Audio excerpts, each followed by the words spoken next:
Definisi dari sayuran liar buat kalian itu apa sih? Karena beberapa hari yang lalu kan aku up video panen sawi pahit liar. Kali ini aku petik bayam liar ya guys. Bayam liar ini tumbuh dengan sendirinya. Jadi maksud aku definisi sayuran liar yang aku maksud tuh seperti bayam liar ini tumbuh sendiri tanpa ditanam. Tapi awal mulanya itu pertama buka lahan di sini, aku tuh menanam bayam dan sawi pahit ya guys. Jadi benihnya tuh aku tabur.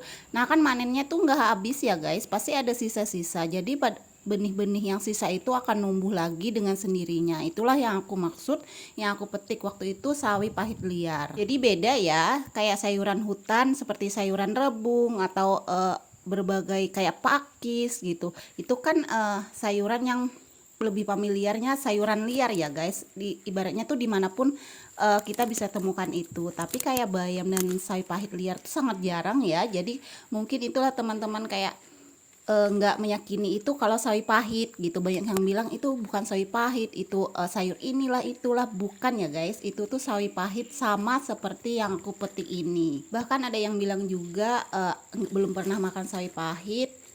Apakah rasanya, kenapa dibilang sawi pahit, apakah rasanya pahit? Iya guys, sawi pahit itu ada rasa pahit, tapi dari pahitnya itulah membuat sawi pahit ini punya ciri khas rasa tersendiri dibanding sayuran lain. Tapi kalau aku tuh memang bener-bener suka sawi pahit ya guys. Balik lagi ke selera buat teman-teman semua. Ada juga yang bilang katanya enak untuk dilalap, dan emang iya guys, enak dilalap. Cuman kalau karena aku tuh seleranya bukan untuk sayuran mentah ya, jadi aku nggak pemakan sayur mentah, jadi aku nggak pernah ngelalap sawi pahit ini. Di daerah kami tuh biasanya kan sawi pahit ini tuh bahasa daerahnya tuh macam-macam ya. Aku tuh kan konten-konten aku menggunakan tidak menggunakan bahasa daerah ya, aku menggunakan bahasa Indonesia, jadi aku bilangnya itu sawi pahit. Jadi aku pikir teman-teman tuh berpikir sawi pahit tuh ya tahu sawi pahit itu yang seperti apa, tapi ada yang bilang itu bahasa daerah jadi wajar beda-beda. Enggak guys, sawi pahit itu ya bahasa Indonesia, bukan bahasa daerah. Kalau bahasa daerah di tempat aku sawi pahit itu namanya jawung guys. Ada juga di bagian yang lain tuh bilangnya itu ensabi dan macam-macam. Nah, namanya bahasa daerah kan macam-macam ya, beda-beda.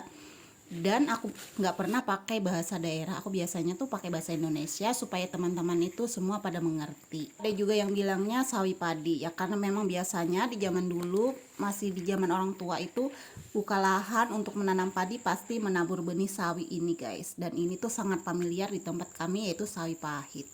Dan aku hari ini hasil panennya lumayan banyak, 1 bakul dan ada terong juga. Terima kasih guys, bye bye.